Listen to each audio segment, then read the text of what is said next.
मगर मैं आपसे अर्ज ये कर रहा हूं, बताओ आपकी आवाज कौन है मध्य प्रदेश में? आपकी सियासी आवाज कौन सी है मध्य प्रदेश में? कौन है जो आपकी तकालीफ को, आपके जुल्म और नाइंसाफी के खिलाफ आवाज बुलंद कर सके? अगर आप ये चाहते हैं कि आपकी आवाज को कोई बुलंद करे तो 6 जुलाई के दिन आप अपना एक अकाउंट मजलिस के हक में इस्तेमाल करिए। ये मत कहिए कि असदुद्दीन ओवैसी और इम्तियाज जलील हमारी आवाज है। इम्तियाज जलील और असदुद्दीन ओवैसी नाकाफी हैं एक मजलूम लोगों के। आप जानते हैं कि आपके खंडवा में पीने का पानी दस्तयाब नहीं है। हम पूछना चाहते हैं भाजपा के मुख्यमंत्री से कि आप इतने बरस से इस प्रदेश के मुख्यमंत्री हैं, आपने खंडवा में पीने का पानी का मसला क्यों हल नहीं किया? और नरेंद्र मोदी पूरा ये दावा करते हैं कि हमने, भारत के प्रधानमंत्री कहते हैं कि हमने नल जल का इंतजाम कर दिया। देश के प्रधानमंत्री खंडवा में ना नल है ना जल है, पानी मिलता ही नहीं है। यहाँ पर क्या आपको पानी मिलता है? क्या भाजपा ने पानी पिलाया आपको? जब पानी नहीं पिला सके तो वोट किसको देंगे आप? ये बरसों से यहाँ पर 20 साल से भाजपा के विधायक हैं, 20 साल से भाजपा का मेयर है, यहां से एमपी उनका मुंतखब हो जाता है। अरे आप पीने का पानी का मसला हल नहीं कर सके और बड़े बड़े झूठी बात करते हैं, सबका साथ, सबका विश्वास, सबका विकास। मेरे अजीज दोस्तों और बुजुर्गों, डेवलपमेंट कहाँ है? ना रोड है, ना ड्रेनेज का इंतजाम है, ना स्ट्रीट की लाइट है, रोडों पर अंधेरा है, रोड पर गंदगी है। मगर इसके बावजूद भी बीजेपी का वोटर कहेगा कि नहीं, मैं मोदी को वोट दूंगा। हम उनसे पूछना चाहते हैं कि तुम्हारे घर के सामने लाइट नहीं है, पानी नहीं है, ड्रेनेज का मौसर इंतजाम नहीं है, मगर आप भाजपा को कैसे वोट देंगे? तो बोलेंगे नहीं, ओवैसी को रोकना है इसलिए मोदी को वोट देंगे। आप बताइए कि पीने का पानी नहीं है मगर ओवैसी को मुद्दा बनाते हैं इलेक्शन में। अरे पीने का पानी मुद्दा है, स्ट्रीट लाइट मुद्दा है, ड्रेनेज लाइन मुद्दा है। और फिर यहाँ पर 8 महीने पहले एक कम्युनल राइट हुआ, फसाद हुआ और हमको बताया गया कि 7 घरों को डिमोलिश कर दिया गया। मैं भाजपा के और इस प्रदेश के मुख्यमंत्री से जानना चाहता हूं, कौन से कानून के तहत आपने घर को तोड़ा? कौन से कानून के तहत आपने सेंधवा में घरों को तोड़ा, खरगोन में घरों को तोड़ा? तो बोलेंगे नहीं नहीं, अवैध निर्माण इल्लीगल बनाया गया। अगर अवैध निर्माण इल्लीगल की बात कर रहे हैं तो मध्य प्रदेश में 80% घर इल्लीगल है। क्या सबको तोड़ोगे मुख्यमंत्री आप? मगर आप एक मुस्लिम समाज को, मुस्लिम समुदाय को भाजपा उनको उनकी इज्जत से महरूम करना चाहती है, जिसको अंग्रेजी में कहते हैं कलेक्टिव पनिशमेंट, इज्तिमाई सजा देना चाहती है। आपका कानून है जो कहता है कि 1 महीने की नोटिस मिलनी चाहिए अगर अवैध निर्माण है, मगर नहीं, आप अखबार में, मीडिया में कह देती है कि यहां से पत्थर फेंके गए थे, इसका घर था, हम उसके घर को तोड़ देंगे। याद रखो, इख्तियार कभी इंदिरा गांधी के पास नहीं था, सत्ता कभी इंदिरा गांधी के पास हमेशा नहीं थी, सत्ता हमेशा राजीव गांधी के पास नहीं थी, सत्ता हमेशा पंडित नेहरू के पास नहीं था, इख्तियार हमेशा अटल बिहारी वाजपेयी के साथ नहीं था। तो सुन लो मध्य प्रदेश के मुख्यमंत्री और देश के प्रधानमंत्री, तुम हमेशा इख्तियार या सत्ता में नहीं रहोगे, एक दिन इख्तियार तुमसे छीन लिया जाएगा। ये दुनिया का निजाम है। जिसको अंग्रेजी में कहते हैं कि पावर इज नॉट इटर्नल। हमेशा ताकत किसी के पास नहीं रहती, मगर जब ताकत आपके पास है तो ताकत के नशे में चूर होकर कमजोरों पर जुल्म करना बहादुरी नहीं है।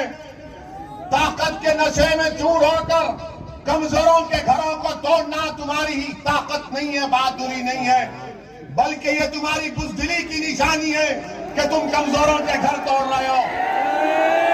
अगर तुम वाकई में ताकतवर हो तो जाओ उन बड़े बड़े पूंजीपतियों के घर को तोड़ो, उनकी ईंट को भी तुम हाथ नहीं लगा सकते।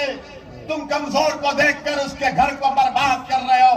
मगर याद रखो, जिस कमजोर को तुम कमजोर समझ रहे हो वो अल्लाह की नजर में सबसे ताकतवर होकर अल्लाह की कुदरत और रहमत जोश में आएगी इंशाअल्लाह। मेरे अजीज दोस्तों और बुजुर्गों, फिर तीसरी बात की है कि मजलिस इत्तेहाद मुस्लिमीन के ऊपर इल्जाम लगा दिया जाता है कि मजलिस इत्तेहाद मुस्लिमीन भड़काऊ भाषण देती है, कम्युनल पॉलिटिक्स करती है। मैं जितनी बात यहां पर कहा उसमें कम्युनल क्या है बताओ? स्कूल में बच्चे नहीं हैं, upper primary, secondary, higher secondary, degree college में नहीं है, तो क्या ये कम्युनलिज्म है? बगैर नोटिस के घर को तोड़ना क्या कम्युनलिज्म नहीं है, बल्कि उल्टा सरकार का कम्युनलिज्म है ये। अगर आप गरीबी मेरा मुकद्दर बना दोगे, बेरोजगारी मेरा मुकद्दर बना दोगे, तो फिर ये देश और ये प्रदेश कैसे तरक्की करेगा? पिछले कई साल, 8 साल से भाजपा की सरकार देश में, आज हमारे वतन अजीज भारत में बेरोजगारी नौजवानों का मुकद्दर बन गया। मैं उन युवाओं से अपील कर रहा हूं जो भाजपा को वोट देते हैं, कभी तुम सोचो कि क्या तुम्हारे घर में चिराग जलता है? क्या तुम्हारे घर में तुमको, तुम्हारे भाई बहन को पढ़ाने के लिए फीस का इंतजाम तुम कर पाते हो? आज पेट्रोल और डीजल की कीमतें आसमानों को छू रही है। बेरोजगारी का तनासुब 8%, 8% अनएम्प्लॉयमेंट हो चुका है। कौन जिम्मेदार है इसका? महंगाई आसमानों को छू रही है, तो भाजपा के लोग बोलेंगे अरे नहीं, महंगाई को मत देखो, हमने फुला चीज बना दी। महंगाई की बात करेंगे तो बोलेंगे वैसी मुगलों की तारीफ करता। हाँ, मध्य प्रदेश के मुख्यमंत्री मैं मानता हूं, देश के प्रधानमंत्री आपसे भी कह रहा हूं कि अगर भारत में अगर युवा बेरोजगार है, महंगाई आसमानों को छू रही है, डीजल 1 लीटर 102 रुपये हो चुका है, तो इसका जिम्मेदार यकीनन औरंगजेब है, मोदी नहीं है। बच्चों के पास नौकरी नहीं है, बादशाह अकबर जिम्मेदार है। पेट्रोल 104 रुपये हो चुका, 115 रुपये हो चुका, इसका जिम्मेदार ताजमहल बनाने वाला। अगर वो ताजमहल नहीं बनाता तो आज पेट्रोल 40 रुपये में मिलता। बिल्कुल सही है, मैं मानता हूं देश के प्रधानमंत्री, गलती की इसने ताजमहल बनाया, गलती की इसने लाल किला बनाया, नहीं बनाना था। वो पैसे बचा कर रखना था कि 2014 में मोदी जी आएंगे, उनको पेश कर दो।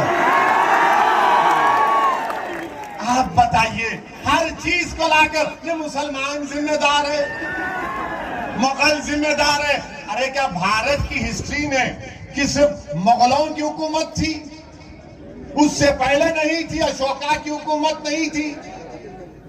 कि चंद्रगुप्त मौर्य की सरकार हुकूमत नहीं थी? कई कई सरकारें थी, मगर बीजेपी की आंखों में सिर्फ मुगल दिखता है।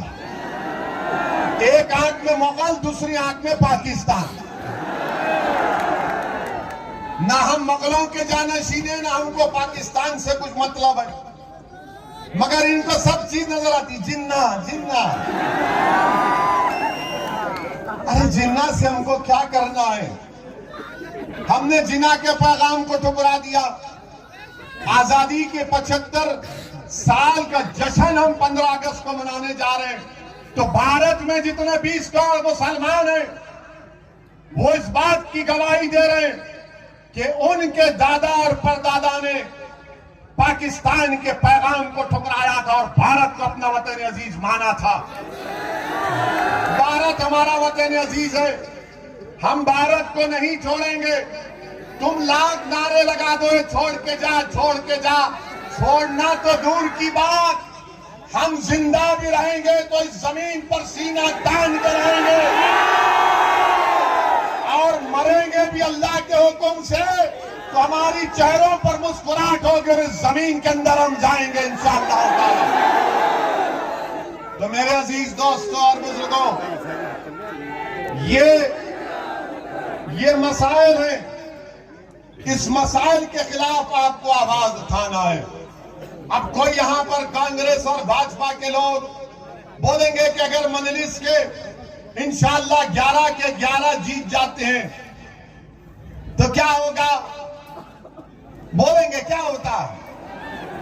तो इनको जवाब दो आप, और आपको पैगाम दे रहा हूं कि जब भारत की पार्लियामेंट में 542 मेंबर्स हैं और उन मेंबर्स में सिर्फ 2 आपके नुमाइंदे हैं, एक का नाम सैयद इम्तियाज जलील और दूसरे दीवाने का नाम असदुद्दीन ओवैसी।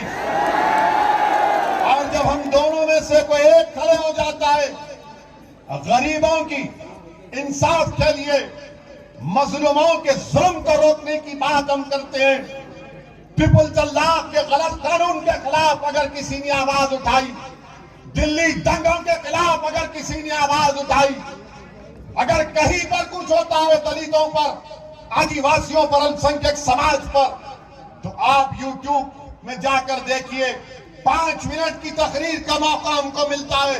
अल्लाह के फजलो करम से 5 मिनट में मजलिस के ये नुमाइंदे भारत की लोकसभा की ईंट से ईंट हिलाकर रख देते हैं और आपके हक की बात करते हैं। तो ये मिजाज आपको पैदा करना है, डरने और घबराने की जरूरत नहीं है। याद रखो, डरना है तो ना असदुद्दीन ओवैसी से डरना, ना शिवराज मुख्यमंत्री से डरना, ना होम मिनिस्टर मिश्रा से डरना, ना मोदी से डरना। अगर डरना है तो किससे डरोगे? जिसने आसमान को बनाया है, उससे डरो और अपने हिम्मत और हौसले को बुलंद रखो। जब तुम डर अपने दिलों से निकाल दोगे और अल्लाह का खौफ अपने दिल में पैदा करोगे तो तब तो कामयाबी तुम्हारे कदमों को चूमेगी। मैं तुमसे वादा कर रहा हूं कि ये भारत का लोकतंत्र है और आप और हम मिलकर एक ऐसी सियासत कर रहे हैं। मजलिस पिछले 55 साल से अमली सियासत में भारत के संविधान को मजबूत करना है। भारत के संविधान में जो हुकूक और राइट्स, फंडामेंटल राइट्स हमको दिए गए, उसको हासिल करने की लड़ाई मजलिस कर रही है। नौजवानों याद रखो, वायलेंस हमारा रास्ता नहीं है, तशद्दुद हमारा रास्ता नहीं है, बल्कि सियासी ताकत को हासिल करना, वोट डालना, अपनी पार्टी के हक में वोट डालना, अपनी सियासी लीडरशिप को बनाना, अपनी आवाज को बनाना। नौजवानों तुम वहां खड़े हो, आज वो दिन दूर नहीं है कि जब तुम खंडवा में मजलिस को मजबूत करोगे तो तुम इस डाइस से, इसी हजारों की तादाद के मजमे से तुम खिताब करोगे। मेरी ख्वाहिश यही है कि मुझसे ज्यादा नेक और काबिल रखने वाले लोग मिल्लत मजलूमा की क़ियादत